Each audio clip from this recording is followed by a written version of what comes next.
வணக்கம், welcome to tarot for life. இன்றைக்கி first time தமிழில் பண்ணிகிட்ருக்கேன். உங்களுக்கு எங்கள் வீடியோ பிடிச்சிச்சா லைக், ஷேர் அண்ட் சப்ஸ்கிரைப் பண்ணிக்கோங்க. ஓகே, அண்ட் பர்சனல் மெசேஜஸ் ஏதாவது பர்சனல் ரீடிங் கன்சல்டேஷன் வேணும்னா tarotforlife19@gmail.com உங்கள் பர்சனலி மெசேஜ் அனுப்பலாம். Okay, right, going into the reading.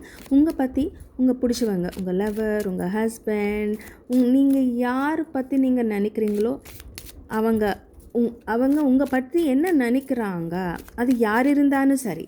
டீக்கே, சரி உள்ளே போகலாம். என்ன பண்ணி ஏஞ்சல்ஸ் கைட் மீ.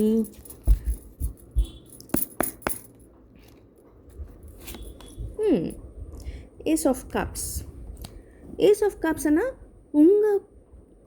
நீங்கன்னா அவங்களுக்கு ரொம்ப பிடிக்கும். உங்களோட அதே முதல்ல இருந்து அவருக்கு நீங்கன்னா எவ்வளோ பிடிக்குமானா, உங்களோடு இருந்தால் அவரோட இமோஷன் ரொம்ப சாட்டிஸ்ஃபேக்ஷன் இருக்கும்னு நினைக்கிறாங்க. இவங்களுக்கு நீங்கள் ஏன் அவளை பிடிக்குமானா, நீங்கள் ரொம்ப சுறுசுறுப்பாக இருப்பீங்க. ஓகே, ரொம்ப டிஃப்ரெண்ட்டாக உங்கள் மனசு டிஃப்ரெண்ட்டாக இருப்பீங்க. தட் மீன்ஸ் க்ரியேட்டிவிட்டி ரொம்ப இருக்கும். அண்டு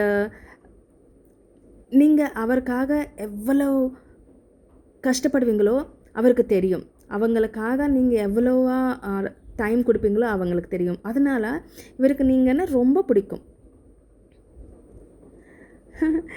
இது எப்படி இருக்குன்னா, நீங்கள் இல்லைன்னா வேறு வாழ்க்கையே இல்லை அவங்களுக்கு. அந்த மாதிரி எனர்ஜி மீன்ஸ் உங்கள் லவர், உங்கள் ஹஸ்பண்ட், ஒய்ஃப், யார் இருந்தாலும் சரி, அவங்களுக்கு நீங்கன்னா ரொம்ப பிடிக்கும். ஏதாவது பிளாக்கேஜ் இருக்கான்னு பார்க்க முடியும். பிளாக்கேஜ் கண்டிப்பாக இருக்குங்க. நீங்கள் எவ்வளோ எஃபர்ட்ஸ் எடுத்தாலும் உங்கள் 2 பேர் நடுவில் சில சிச்சுவேஷன்ஸ் சரியாக இல்லைன்னு கூட சொல்லுது. தட் மீன்ஸ் நீங்கள் நிறைய சேலஞ்சஸ் இருக்குன்னு கூட தெரியுதுங்க.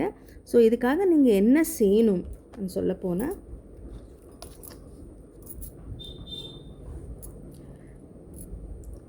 முதல்ல இதில் என்ன வருதுன்னா, உங்களுக்கு என்ன வேணும் ஃபர்ஸ்ட் திங் அது நினச்சிக்கங்கன்னு சொல்ல வருது. What is that you want first you have to figure out. அதுக்கு என்ன அர்த்தம்னா, உங்களுக்கு என்ன வேணும் முதல்ல அது என்னன்னு தெரிஞ்சுக்கிட்டால் அப்போதான் இந்த ஃபீலிங் உங்கள் மேலே உங்கள் ஸ்பௌஸ்க்கு, உங்கள் பிடிச்சவங்களுக்கு எவ்வளோ பிடிக்குமோ இருக்குது. ஆனால் நீங்கள் கண்டிப்பாக அவங்களுக்கு அந்த சான்ஸ் கொடுக்கலன்னு தெரியுது. ஸோ இதுக்கு நீங்கள் எது செய்யணுமோ அது செய்யுங்க. ப்ராப்பராக கம்யூனிகேட் பண்ணுங்க அந்த பர்சனோட. உங்கள் எமோஷன் என்னன்னு அவங்களுக்கு தெளிவாக சொல்லிவிடுங்க. அப்போது தான் நல்லா இருக்கும்.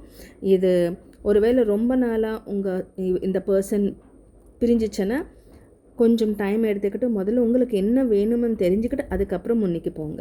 ஓகேவா? உங்களுக்கு என்னோடய ரீடிங் பிடிச்சிச்சுன்னா பர்சனலி கமெண்ட் பண்ணுங்கள். தேங்க்யூ.